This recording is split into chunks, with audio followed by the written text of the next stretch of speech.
BJP नहीं मानती, RSS नहीं मानता। हमारे 400 उम्मीदवार हर कॉन्स्टिट्यूएंसी में देने के हमारे निर्णय पे हम अडिग है। हम उसके लिए प्रयत्न करेंगे। विदर्भ में जो अलग अलग पक्षों में जो कार्यकर्ता काम कर रहे हैं उनसे भी हम मुखर हो रहे हैं, बात कर रहे हैं और उनको भी हम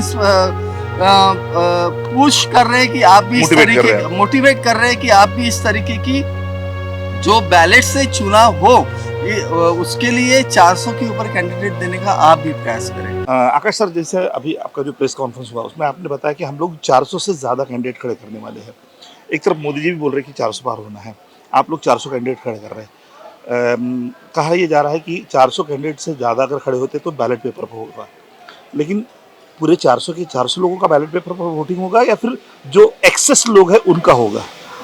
नहीं, जो बैलेट देखिए, जब बैलेट से चुनाव होना है और जब 400 के पार जब कैंडिडेट होंगे, फाइनल होंगे और जब वो पर्ची पे आएंगे तो सारे जो कैंडिडेट है, जो उम्मीदवार हैं, उनके नाम उस पूरे बैलेट पेपर पे रहेंगे। समझिए 400 रहे, 450 रहे, 500 रहे, हर जो भारत का नागरिक है अगर वो एलिजिबल है कानून के अनुसार तो वो अपना नॉमिनेशन फॉर्म भर सकता है और उम्मीदवारी लेकर वो चुनाव जो है लड़ सकता है। नहीं, लेकिन इसके पहले जब कुछ लोगों ने ज़्यादा लोगों ने भरने की कोशिश की तो कुछ लोगों के नाम ईवीएम पर थे और बचे हुए लोगों के नाम बैलेट पेपर पर आ सकते हैं। ऐसा नहीं हो सकता?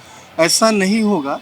उसका कारण ये है कि इस तरीके का कोई भी कानूनी प्रावधान या कोई भी जो एसओपी जो रहती है चुनाव आयोग की वो नहीं है, और अगर ऐसा होता है तो चुनाव जो है वो हो नहीं पाएंगे क्योंकि दोनों प्रोसीजर एक साथ नहीं चल सकती और इस तरीके का कोई रूल्स जो है वो कानून में नहीं है। लेकिन जिस तरीके की सरकार की तानाशाही चल रही है, आपको बोल रहा है कि सरकार तानाशाही कर रहा है, तो जिस तरीके से उनकी तानाशाही चल रही है तो वो तो ये भी कर सकते हैं ना। देखिए, वो करने को कुछ भी कर सकते हैं, इलेक्शन आयोग से लेकर सभी लोग उनके हाथ में है। लेकिन उसके विपरीत हम ये सोचते हैं कि भारत के लोकतंत्र को बचाने के लिए जो भी विकल्प हमारे पास मौजूद है वो 400 उम्मीदवार देने का विकल्प हो, 400 से ज़्यादा उम्मीदवार देने का विकल्प हो, या घर घर जाकर हर वोटर को पोलिंग बूथ पर लाने का विषय हो, वोट का परसेंटेज बढ़ाने का विषय हो, ये जो सारे विषय है लोकतंत्र से संबंधित है और उसके लिए हम ये सारे जो विकल्प हमारे पास हैं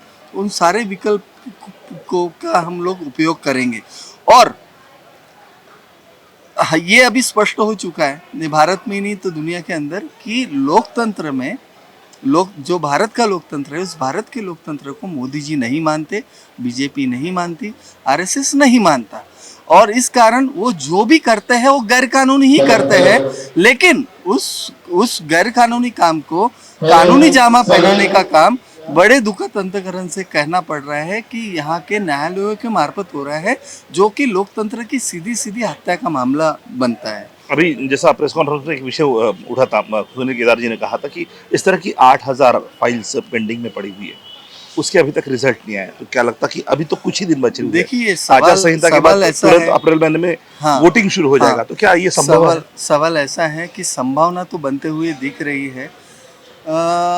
एक हम ये कह सकते हैं कि जो चुनाव आयोग है, केंद्र सरकार है और सुप्रीम कोर्ट है, वो किसी भी कारणों के वजह से क्यों ना हो, ये लोग नहीं चाहते कि बैलेट से चुनाव हो, क्योंकि जर्मनी का कॉन्स्टिट्यूशनल कोर्ट है, हमारा सुप्रीम कोर्ट कॉन्स्टिट्यूशनल कोर्ट है।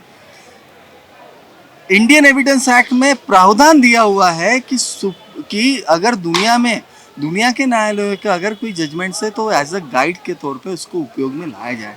ये नहीं हो रहा है। सारे जो एक्सपर्ट्स हैं उनके एक्सपर्ट एडवाइस को जो है उसका भी प्रावधान दिया हुआ है कानून में कि एक्सपर्ट एडवाइस जो होती है उसको एडिशनल एविडेंस की ज़रूरत नहीं होती।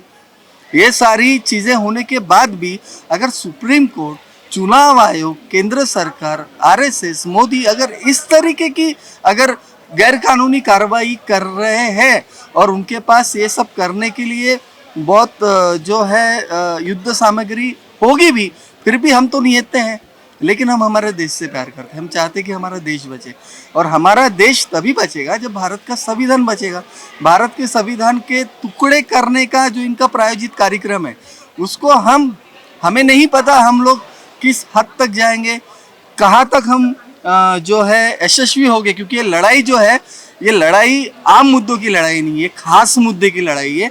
ये उस मुद्दे की लड़ाई है जिस मुद्दे के ऊपर फासिस्ट गवर्नमेंट का अस्तित्व टिका हुआ है। तो हमें पता है कि हमारी लड़ाई बहुत कठिन है, लेकिन इसके बावजूद, और हमें ये भी पता है कि इस लड़ाई में हम अकेले हैं। जो लोग जैसे केदार साहब जैसे या कुछ और नेता थोड़ी ताकत हमारे पीछे या हमारे साथ वो लोग आने की कोशिश कर रहे हैं, लेकिन बहुत सारे ऐसे नेता हैं, हम आज भी देख रहे हैं, नेता पार्टियां देख रहे हैं कि जो इस मुद्दे से उनको फर्क नहीं पड़ता। मुझे लगता है कि वो भी इसमें लिप्त है। तो अगर भारत को बचाने के लिए आज ये पार्टियां नहीं आ रही है, तो आने वाले कल में इन पार्टियों को कोई पूछेगा नहीं, क्योंकि हम मोमेंट अगर चलाएंगे तो उस मोमेंट में सारी चीज़ें दिन ब दिन साफ होती जाएगी कि कौन देश से प्यार करता है और कौन देश से गद्दारी कर रहा है। तो इस कारण हम जो है हमारे 400 उम्मीदवार हर कॉन्स्टिट्यूंसी में देने के हमारे निर्णय पे हम अडिग है। हम उसके लिए प्रयत्न करेंगे। हम कल से हमारा कैंपेन शुरू करने वाले हैं। जो रामटेक का लोकसभा की जो जगह है, उसके लिए ऑलरेडी केदार साहब काफ़ी प्रयत्न कर रहे हैं।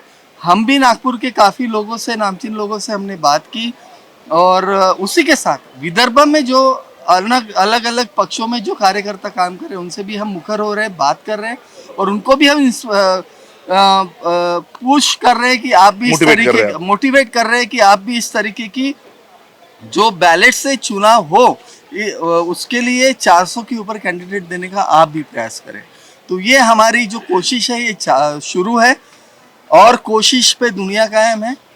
और हमें पता है कि मेरे पीछे, मेरे आगे बहुत सारी चीज़ें अभी मैं घटित होते हुए देख रहा हूँ।